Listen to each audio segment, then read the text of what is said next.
এইরকম মাদ্রাসার সাইডে কবরস্থান আছে, বিশাল বড় কবরস্থান, কবরস্থানের সাইডেই মাদ্রাসা। এই ছোট ছোট ছাত্ররা যখন ঘুম থেকে উঠে তারা ওযু করে তারপর কোরআন তেলাওয়াত করবে। তারা যখন বাহির হয় ইস্তিনজা করার জন্য, ওযু করার জন্য, তখন একদিন একটা ছেলে, ছোট বাচ্চা, সে শুনে যে কবরস্থান থেকে এমন ধরনের একটা আওয়াজ আসতেছে, যে আওয়াজটা সাধারণত কোনো পশু পাখিরও নয়, কোনো জীবজন্তুরও নয়, বোঝা যায় মানুষের মতো, কিন্তু আওয়াজটা খুবই বিশ্রী। এই আওয়াজ শুনে সে মনে মনে ভাবলো যে এটা হয়তো আমার মনের ভুল বা আমার মনের সন্দেহ। এই জন্য সে কোনো কিছু বলে না। এদিন সে খুব বেশি ভয় পাইছে, কিন্তু কারো কাছে বলে না। ছোট বাচ্চা তো বলছে না, মনে মনে মনে ভাবছে যে এটা হয়তো আমার মনের সন্দেহ। الذين يؤمنون بالغيب ويقيمون الصلاة ومما رزقناهم ينفقون. وقال رسول الله صلى الله عليه وسلم: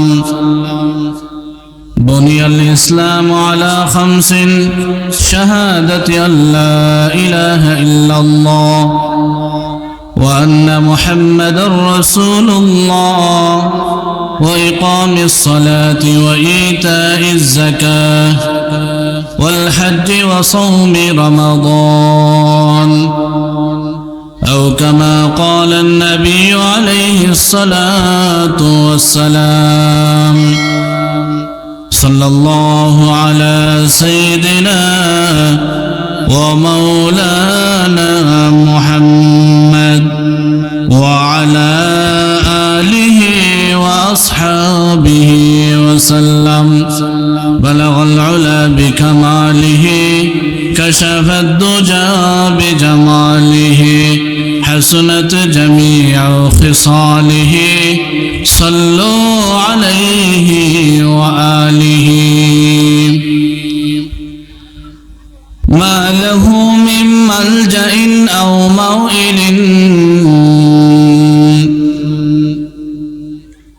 ما له من ملجأ أو موئل غير باب سيد المولى الأجل، غير باب سيد المولى الأجل. سيد السادات فخر الأنبياء، سيد السادات فخر الأنبياء، مكمل التوحيد محاء الملل، مكمل التوحيد محاء الملل. لذ بباب المصطفى خير الورى، ملجأ المكروب مفتاح العضل، ملجأ المكروب مفتاح العضل. সকলে মহব্বতের সাথে একটু জিকির করেন, লা ইলাহা ইল্লাল্লাহ, লা ইলাহা ইল্লাল্লাহ, লা ইলাহা ইল্লাল্লাহ, লা ইলাহা ইল্লাল্লাহ। আসমান বলে ওরে জমিন তুমি বড়াই কইরো না, আমার মাঝে আছে শোনো, আমার মাঝে আছে শোনো, আল্লাহর আরশ মুআল্লা, লা ইলাহা ইল্লাল্লাহ, লা ইলাহা ইল্লাল্লাহ। জমিন বলে ওরে আসমান তুমি বড়াই কইরো না, আমার মাঝে আছে শোনো, আমার মাঝে আছে শোনো, আল্লাহর কাবা বাইতুল্লাহ,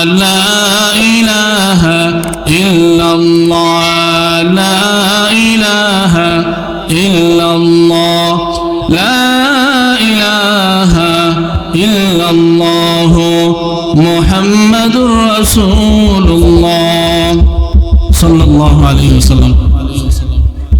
আলহামদুলিল্লাহ,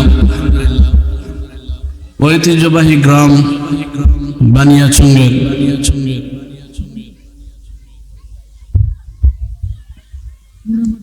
নূরে মদিনা যুব সংঘের উদ্যোগে আয়োজিত আজকের ওয়াজ মাহফিলের সম্মানিত সভাপতি সাহেব, উপস্থিত হযরত উলামায়ে কেরাম, মুরব্বিয়ানে কেরাম, পর্দার আড়ালের অত্যন্ত শ্রদ্ধাভাজন মা ও বোন, আমরা সর্বপ্রথম মহান রব্বুল আলামিনের দরবারে লাখো কোটি শুকর আদায় করি যে মহান রব্বুল আলামিন আমাদেরকে হাজারো ব্যস্ততাকে উপেক্ষা করে আল্লাহ তাআলার কালামুল্লাহ শরীফের আলোচনা, কোরআন এবং হাদিসের আলোচনায় আসার এবং বসার তৌফিক দান করেছেন। এই জন্য আমরা সকলে শুকরিয়া আদায় করি আলহামদুলিল্লাহ। এরই সাথে সাথে আমাদের পক্ষ হইতে লাখো কোটি দুরূদ আর সালাম আকায়ে নামদার তাজদারে মদিনা, মাহবুবে কিবরিয়া জিগর গোশায় আমেনা, সৈয়দুল মুরসালিন, খাতামান নবীন, শেষ নবী আখিরি নবী হযরত মুহাম্মদুর রাসূলুল্লাহ সাল্লাল্লাহু আলাইহি ওয়াসাল্লামের খিদমতে, যে মহামানবের আদর্শের মধ্যে রয়েছে গোটা জাতির দুনিয়া ও আখিরাতে মঙ্গল ও কামিয়াবি। আমি আপনাদের সম্মুখে কালামুল্লাহ শরীফ থেকে একখানা আয়াতের কিছু অংশ এবং একখানা আয়াত আমি আপনাদের সম্মুখে তেলাওয়াত করেছি। যে আয়াতের মধ্যে মহান আল্লাহ হুদাল্লিল মুত্তাকিন বলে এই কথা ঘোষণা করেছেন যে কোরআন হলো মুত্তাকিনদের জন্য হেদায়েত। এর আগে আল্লাহ কোরআনের প্রশংসায় বলছেন যালিকাল কিতাবু লা রাইবা ফি, যে আমি আল্লাহ এমন কিতাব নাজিল করলাম যেই কিতাবের মধ্যে কোনো ধরনের সন্দেহ নাই, সংশয় নাই। তারপর আল্লাহ বলছেন হুদাল্লিল মুত্তাকিন, কোরআন মুত্তাকিনদের জন্য হেদায়েত। কোরআন মুত্তাকিনদের জন্য হেদায়েত। এখন মুত্তাকিন কারা, এই বিষয়টা আমাদেরকে বুঝতে হবে। বিষয় বোঝাটা তেমন বেশি কঠিন না, কারণ পরে আল্লাহ মুত্তাকিনদের গুণ নিজেই আলোচনা করছেন। আল্লাহ বলেন আল্লাযীনা ইউমিনুনা বিল গায়ব, মুত্তাকিন হইল ওই সমস্ত লোক যারা গায়েবের প্রতি বিশ্বাস স্থাপন করে, গায়েবকে বিশ্বাস করে, অদৃশ্য বিষয়গুলাকে বিশ্বাস করে। গায়েব বলতে আমরা সর্বপ্রথম আমরা আল্লাহকে কোনোদিন দেখি নাই, আল্লাহ হলেন গায়েব। তো আল্লাহ তাআলাকে আমরা কোনোদিন দেখি নাই, না দেখে বিশ্বাস করেছি, এটা হইল মুত্তাকিনদের প্রথম নম্বর গুণ। এছাড়া আরো বহু জিনিস আছে, যেমন ফেরেশতা আল্লাহ তাআলা তৈয়ার করছেন, ফেরেশতা আমরা কোনোদিন দেখি নাই। মহান আল্লাহ জান্নাত জাহান্নাম সৃষ্টি করেছেন, আমরা কোনোদিন দেখি নাই। কবর এমন একটা জগৎ, যেই জগতে মানুষ যদি দুনিয়াতে নেক আমল করে তাহলে তার কবর জগৎ হয় সুন্দর, আর মানুষ যদি দুনিয়াতে বদ আমল করে তাহলে তার কবর জগৎ হয় খারাপ। এটা আমরা কোনোদিন দেখি নাই, তবে আমরা এটা বিশ্বাস করি, কারণ আল্লাহ তাআলা ঈমানদারকে কবরের মধ্যে শান্তি দিবেন, আর যারা কাফির বেঈমান আছে, যারা নাফরমান আছে, তাদেরকে আল্লাহ শাস্তি দিবেন। এটা আমরা দেখি না, তারপরেও আল্লাহ তাআলা আমাদেরকে মাঝে মধ্যে কিছু ঘটনা আমাদেরকে দেখায় দেন, কুদরতি ঘটনা, অলৌকিক ঘটনা, যার দ্বারা আমরা আমাদের ঈমান আর আমলকে সুন্দর করতে পারি। এইরকম কিছু ঘটনা আল্লাহ মাঝে মধ্যে আমাদেরকে দেখায় দেন। এমন একটা ঘটনা আমি আপনাদেরকে বলবো। এই ঘটনাটি আমাদের দেশের বাংলাদেশের ঢাকার একটি প্রাচীন কবরস্থান। ঘটনাটা বর্ণনা করছে একটা পত্রিকাওয়ালা, পত্রিকার নিউজ। ঘটনাটা হলো কবরস্থানের পাশে একটা মাদ্রাসা আছে, যেই মাদ্রাসার মধ্যে ছাত্রদেরকে কোরআন শিক্ষা দেওয়া হয়, কোরআন পড়ানো হয়, আমরা যেটাকে বলি হিফজখানা। আর হিফজখানার নিয়ম হইল 24 ঘন্টা ছাত্ররা থাকবে, পড়বে, ঘুমের সময় ঘুমাইবে, বাকি সময় পড়বে। এইরকম একটা রুটিন আমরা জানি আমাদের মাদ্রাসার মধ্যে হিফজের ছাত্রদের জন্য রাখা হয়েছে। হিফজের ছাত্ররা সাধারণত বেশি বড় হয় না, ছোট ছোট হয়। তো এখানে প্রাচীন কবরস্থান, অনেক বড় কবরস্থান। এই কবরস্থানের পাশে মাদ্রাসা আছে, আর এই মাদ্রাসায় রাত্রিবেলা ছাত্ররা কোরআন পড়ে।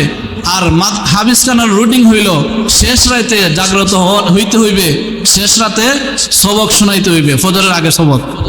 আমরাও সবক শোনাইছি ফজরের আগে। তো ফজরের আগে সবক শোনাইতে গেলে শেষ রাতে উঠতে হয়। রাত্র যদি লম্বা হয় তাহলে 4টার সময় উঠলা ঘুম থেকে, হুজুরে জাগাই দেন। আর যদি বাটি হয় 3:30, 4:45 এরকম সময়ে উঠাই দেন। তো এইরকম মাদ্রাসার সাইটে কবরস্থান আছে, বিশাল বড় কবরস্থান। কবরস্থানের সাইটেই মাদ্রাসা। এই ছোট ছোট ছাত্ররা যখন ঘুম থেকে উঠে তারা ওযু করে, তারপর কোরআন তেলাওয়াত করবে। তারা যখন বাহির হয় ইস্তিনজা করার জন্য, ওযু করার জন্য, তখন একদিন একটা ছেলে, ছোট বাচ্চা, সে শুনে যে কবরস্থান থেকে এমন ধরনের একটা আওয়াজ আসতেছে, যে আওয়াজটা সাধারণত কোনো পশু পাখিরও নয়, কোনো জীবজন্তুরও নয়, বোঝা যায় মানুষের মতো, কিন্তু আওয়াজটা খুবই বিশ্রী। এই আওয়াজ শুনে সে মনে মনে ভাবলো যে এটা হয়তো আমার মনের ভুল বা আমার মনের সন্দেহ। এই জন্য সে কোনো কিছু বলে না। এদিন সে খুব বেশি ভয় পাইছে, কিন্তু কারো কাছে বলে না। ছোট বাচ্চা তো বলছে না, মনে মনে ভাবছে যে এটা হয়তো আমার মনের সন্দেহ। ঠিক দ্বিতীয় দিন এমনই সময়, শেষ রজনীতে যখন তারা উঠলো ঘুম থেকে, সবাই ওযু করবে, কোরআন তেলাওয়াত করবে। এই সময় এখন দেখা যায় একজন না, আরো 2-3 জন ছাত্র, ছোট বাচ্চারা শুনতেছে। তবে সবচেয়ে আশ্চর্য বিষয় হলো এখানে শিক্ষকরা আছেন। শিক্ষকরা তো বড়, আশপাশে মানুষ আছে, কিন্তু তারা কেউ এই আওয়াজ শুনতে পায় না, এই শব্দ শুনতে পায় না। শুধু ছোট ছোট বাচ্চারা তারা এই আওয়াজটা শুনতে পায়। যখন 3-4 জন শুনলো, তখন তারা বলা বলি করলো যে আজকে আমি তো একটা আওয়াজ শুনছি, যে আওয়াজটা বড় বিশ্রী, আমার মনে অনেক ভয় করতেছে। তখন আরেকজন বলে, হাই, এই আওয়াজটা তো আমিও শুনছি।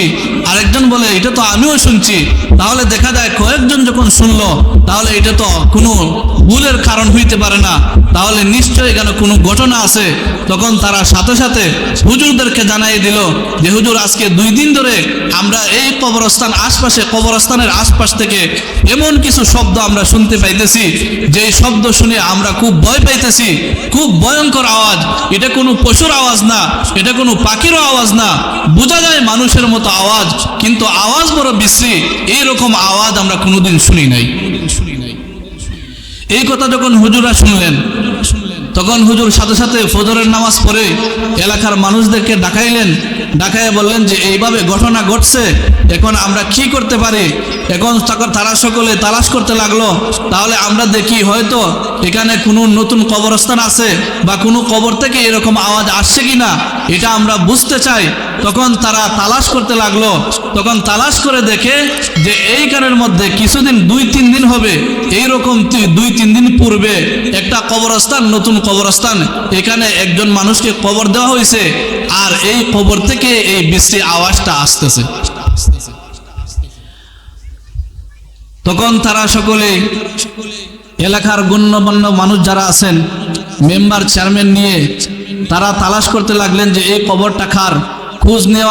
খোঁজ নিয়ে দেখা যায় যে এই কবরটা হয়েছে একজন মহিলা, একজন নারীর। সে যুবতী মহিলা ছিল, তার মা বাবা কেউ নাই, তার মাত্র একটা ভাই আছে। সেও ছোট, বেশি বড় নয়, 10-11 বছরের ভাই সে আছে, আর কেউ নাই।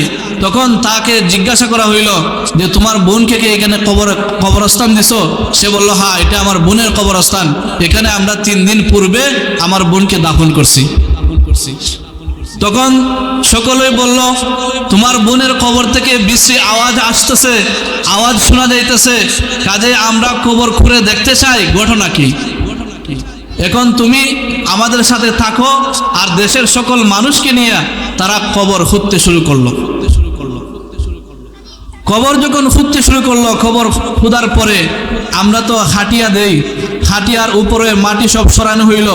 সরানোর পরে ওই ছেলেকে বলা হইল যে আমরা তো যেহেতু বেগানা পুরুষ, কাজে তোমার বোনের লাশ আমরা দেখা জায়েজ নয়, তুমি যেহেতু ভাই বয়সে ছোট, কাজে তুমি হাটিয়া উঠাও, উঠায় দেখো তোমার বোনের কি অবস্থা।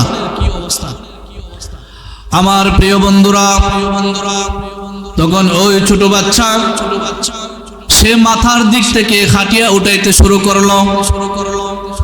খাটিয়া উঠানোর পর তার বোনকে দেখা যায় না, একটা উঠাইলো, দুইটা উঠাইলো, তিনটা উঠাইলো, এইভাবে উঠাইতে উঠাইতা অর্ধেক পর্যন্ত যখন চলে আসলো, সে বলে আমার বোনের লাশ তো দেখা যায় না। তারা বলল একটু তালাশ করে দেখো কোথায় দেখা যায়। হঠাৎ করে সে তাকায় দেখে তার বোনের লাশটা, তার বোনের শরীরটা এটা আর যেইভাবে বিছায় রেখেছিল এইভাবে আর বিছানো নয়, সে এমন ভাবে কবরের একটা কোণা পাশে যাইয়া এমন ভাবে হামাগুড়ি দিয়ে বসে আছে যেইভাবে ছোট বাচ্চারা কোনো ভয়ের কারণে দরজার চিপায় বা পালঙ্গের নিচে ভয় পেয়ে যেইভাবে হামাগুড়ি দিয়ে বসে থাকে, এইভাবে একজন মৃত মহিলা তার কবরের ভিতরে কবরের একটা কোণা পাশে হামাগুড়ি দিয়ে সে বসে আছে। এই অবস্থা যখন দেখলো তখন তার ভাই আশ্চর্য হয়ে গেল যে আমার বোনকে রেখে গেলাম আমরা, যেইভাবে মানুষকে কবর দেয় এইভাবে শোয়াইয়ে রেখে গেলাম, কিন্তু সে উঠে বসে গেল। আরো আশ্চর্যের বিষয় হইল যে তার শরীরের যে কাপড় ছিল একটা কাপড়ও নাই। আমরা জানি, এখানে একটা মাসালা আলোচনা করি, আমরা জানি যে মহিলাদের কাপড় হয়েছে 5টা, কাপড় 5টা লাগে না, পুরুষের 3টে আর মহিলাদের 5টা।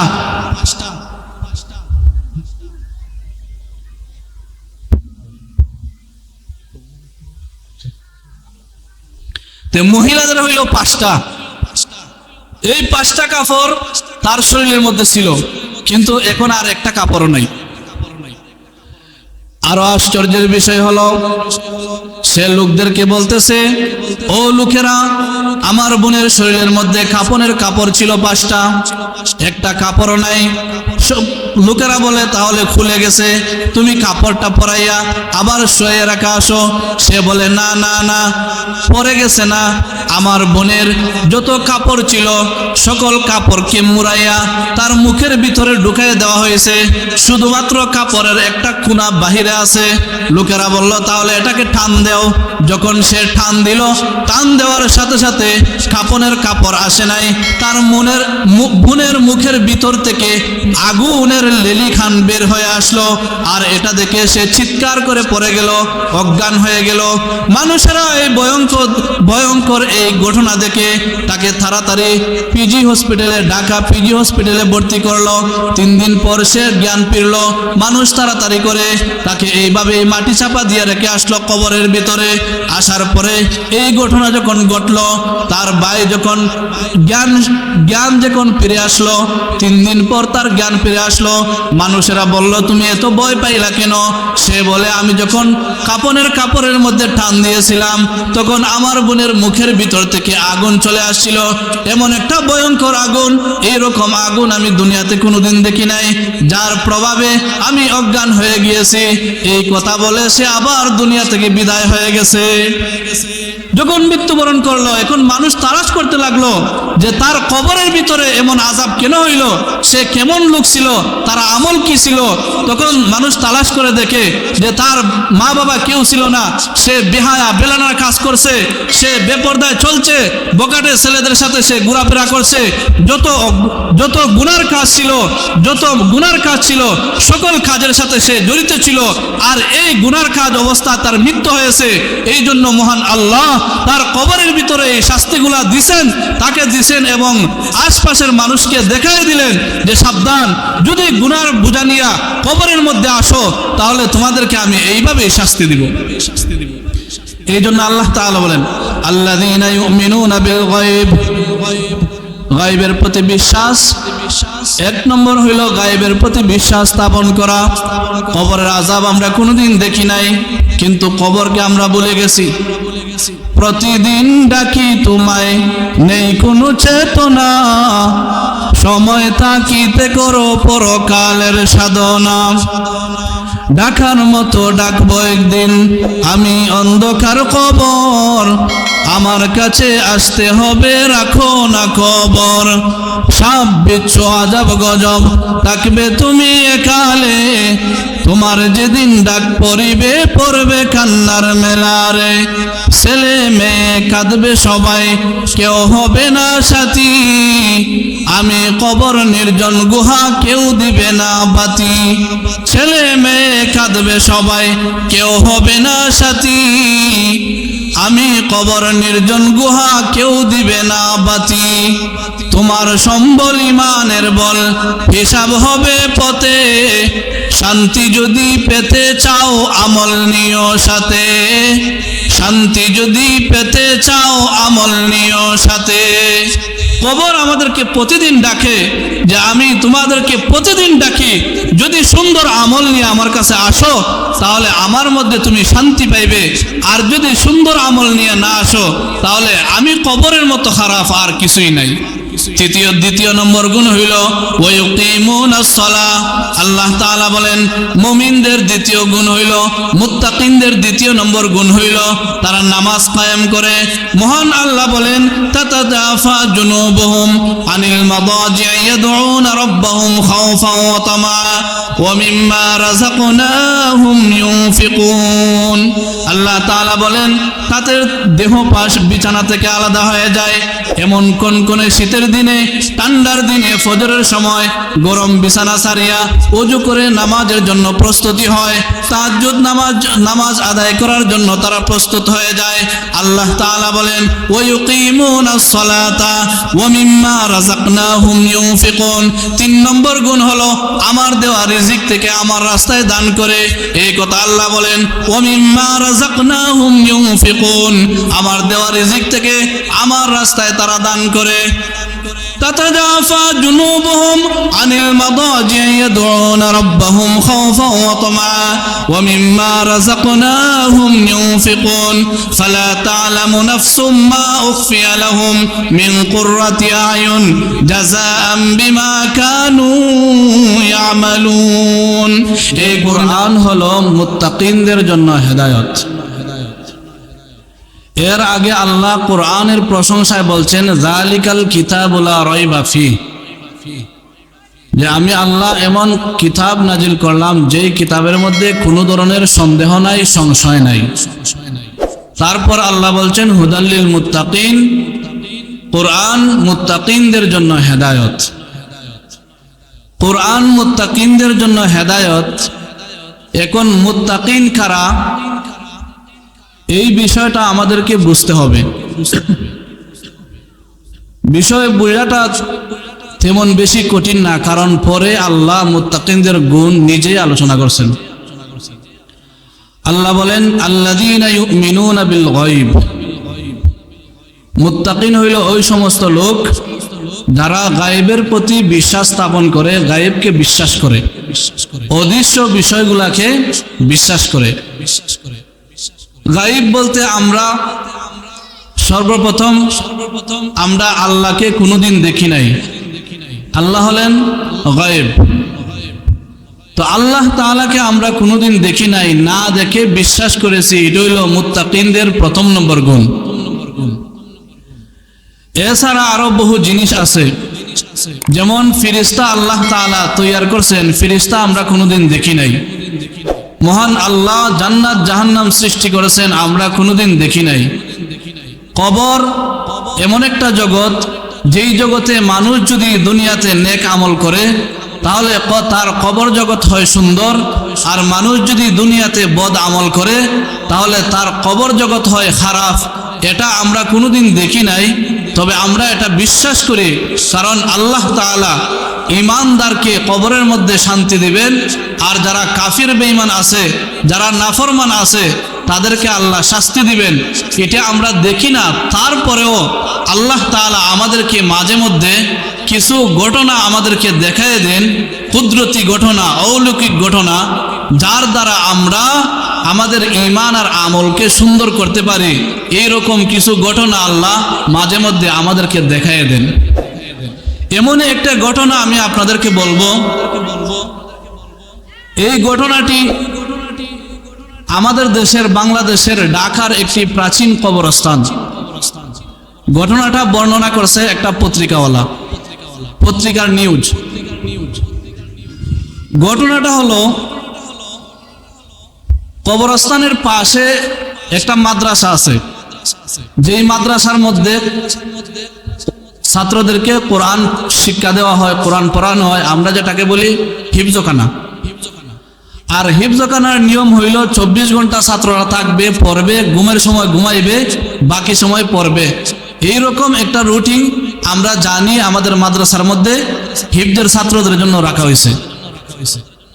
হিফজের ছাত্ররা সাধারণত বেশি বড় হয় না, ছোট ছোট হয়। তো এখানে প্রাচীন কবরস্থান, অনেক বড় কবরস্থান। এই কবরস্থানের পাশে মাদ্রাসা আছে, আর এই মাদ্রাসায় রাত্রিবেলা ছাত্ররা কোরআন পড়ে।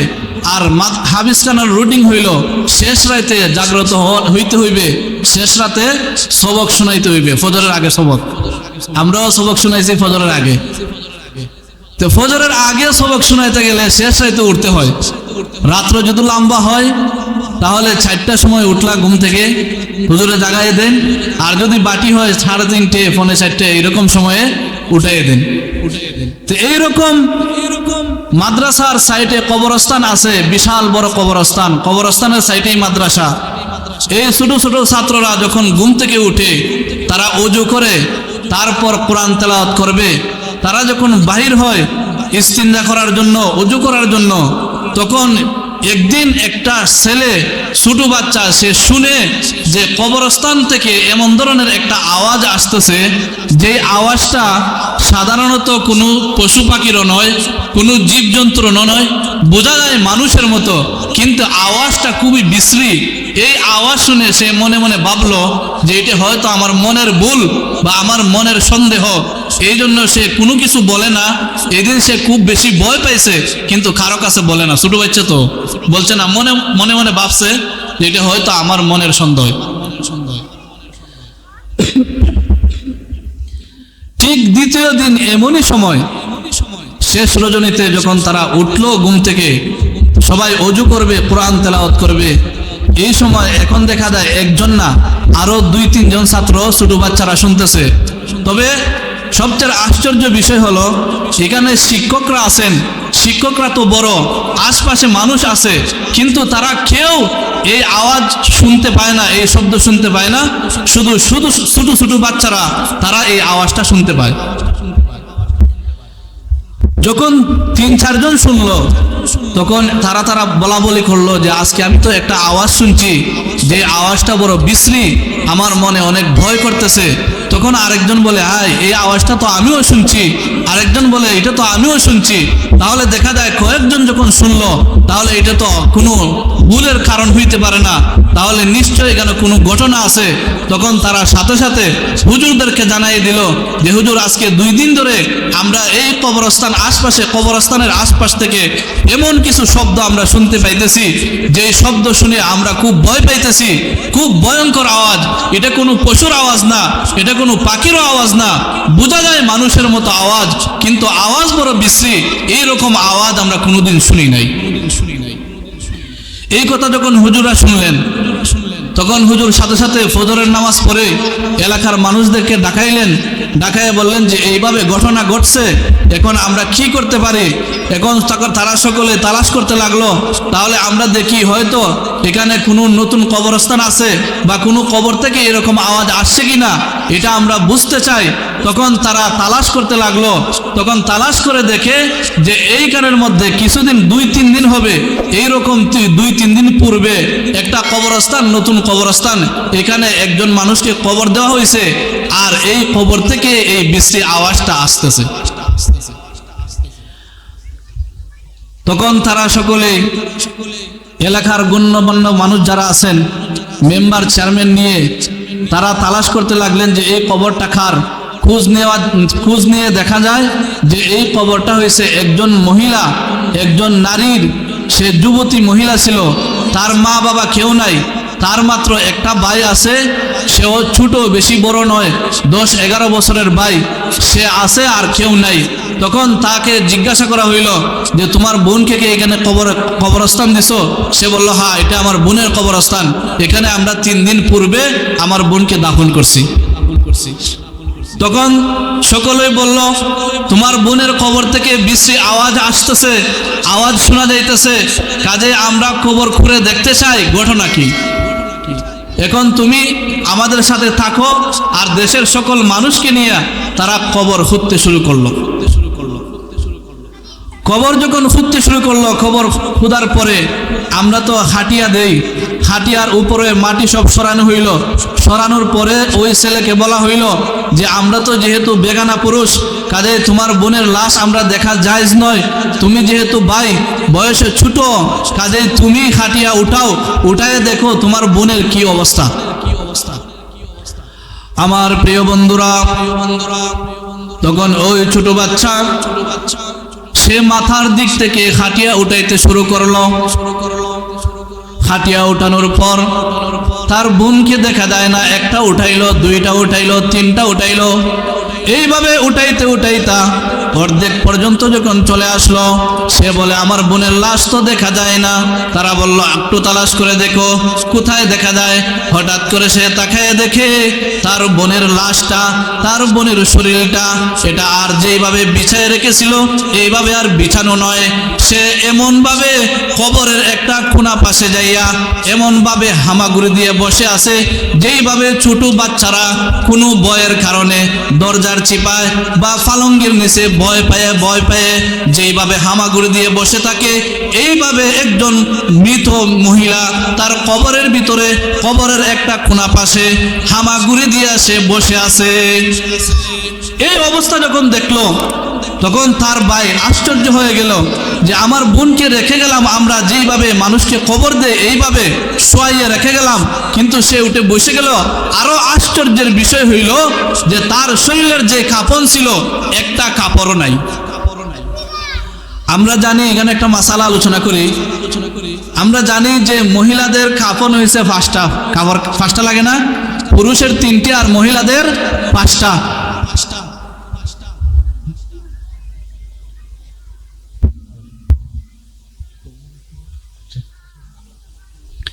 মহিলাদের হইল 5টা। এই 5টা কাপড় তার শরীরের মধ্যে ছিল, কিন্তু এখন আর একটা কাপড়ও নাই। আরো আশ্চর্যের বিষয় হলো সে লোকদেরকে বলতেছে, ও লোকেরা, আমার বোনের শরীরের মধ্যে কাপড়ের কাপড় ছিল 5টা, একটা কাপড়ও নাই। সব লোকেরা বলে তাহলে খুলে গেছে, তুমি কাপড়টা পরাইয়া আবার শুয়ে রাখা আসো। সে বলে না না না, পরে গেছে না, আমার বোনের যত কাপড় ছিল সকল কাপড়কে মুড়াইয়া তার মুখের ভিতরে ঢুকাইয়া দেওয়া হয়েছে, শুধুমাত্র কাপড়ের একটা কোণা বাহিরে আছে। লোকেরা বলল তাহলে এটাকে টান দেও। যখন সে টান দিল, টান দেওয়ার সাথে সাথে কাপড়ের কাপড় আসে নাই, তার বোনের মুখের ভিতর থেকে আগুনের লেলি খান বের হয়ে আসলো। আর এটা দেখে সে চিৎকার করে পড়ে গেল, অজ্ঞান হয়ে গেল। মানুষেরা এই ভয়ঙ্কর এই ঘটনা দেখে তাকে তাড়াতাড়ি পিজি হসপিটালে, ঢাকা পিজি হসপিটালে ভর্তি করলো। 3 দিন পর সে জ্ঞান ফিরল। মানুষ তাড়াতাড়ি করে তাকে এইভাবে মাটি চাপা দিয়ে রেখে আসলো কবরের ভিতরে। আসার পরে এই ঘটনা যখন ঘটলো, তার ভাই যখন জ্ঞান যখন ফিরে আসলো, 3 দিন পর তার জ্ঞান ফিরে আসলো। মানুষেরা বলল তুমি এত ভয় পাইলা কেন? সে বলে আমি যখন কাপড়ের মধ্যে টান দিয়েছিলাম, তখন আমার বোনের মুখের ভিতর থেকে আগুন চলে আসছিল। এমন একটা ভয়ঙ্কর আগুন, এইরকম আগুন আমি দুনিয়াতে কোনোদিন দেখি নাই, যার প্রভাবে আমি অজ্ঞান হয়ে গিয়েছি। এই কথা বলে সে আবার দুনিয়া থেকে বিদায় হয়ে গেছে। যখন মৃত্যুবরণ করলো, এখন মানুষ তালাশ করতে লাগলো যে যে তার কবরের ভিতরে এমন আযাব কেন হইল, সে কেমন লোক ছিল, তার আমল কি ছিল। তখন মানুষ তালাশ করে দেখে যে তার মা বাবা কেউ ছিল না, সে বেহায়া বেলানার কাজ করছে, সে বেপরদায় চলছে, বকাটে ছেলেদের সাথে সে ঘোরাফেরা করছে, যত গুনার কাজ ছিল সকল কাজের সাথে সে জড়িত ছিল। আর এই গুনার কাজ অবস্থা তার মৃত্যু হয়েছে। এই জন্য মহান আল্লাহ তার কবরের ভিতরে এই শাস্তিগুলা তাকে দিছেন এবং আশপাশের মানুষকে দেখাই দিলেন যে সাবধান, যদি গুনার বোঝা নিয়া কবরের মধ্যে আসো তাহলে তোমাদেরকে আমি এইভাবেই শাস্তি দিব। এই জন্য আল্লাহ তাআলা বলেন আল্লাযীনা ইউমিনুনা বিল গায়ব, গায়বের প্রতি বিশ্বাস। এক নম্বর হইল গায়বের প্রতি বিশ্বাস স্থাপন করা।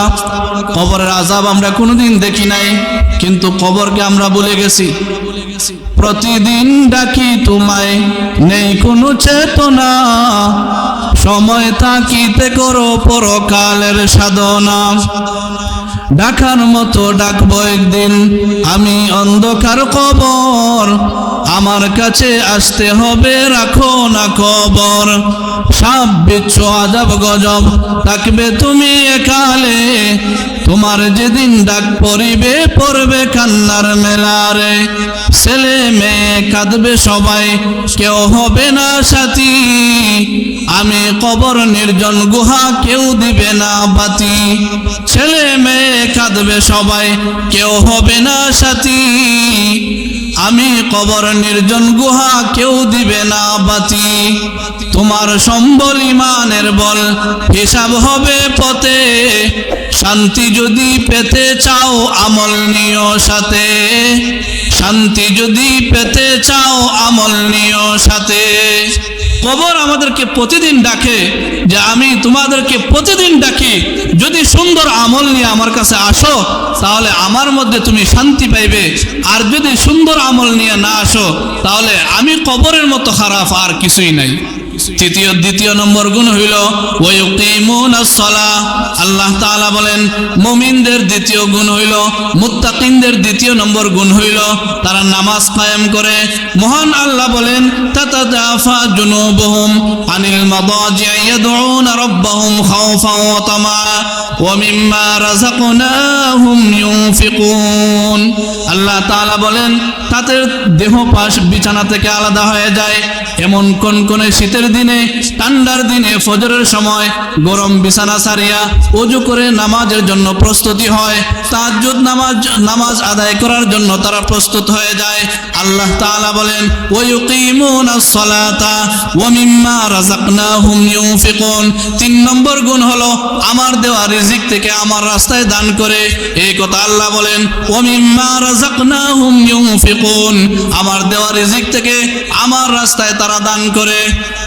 তাতাজাফা জুনুবুহুম আনিল মাদাজি'i ইয়াদউনা রাব্বাহুম খাওফান ওয়া তামাআ ওয়া মিম্মা রাযাকনাহুম ইউনফিকুন ফালা তা'লামু নাফসুম মা উখফিয়া লাহুম মিন কুররাতি আ'য়ুন জাযাআন বিমা কানু ইয়ামালুন।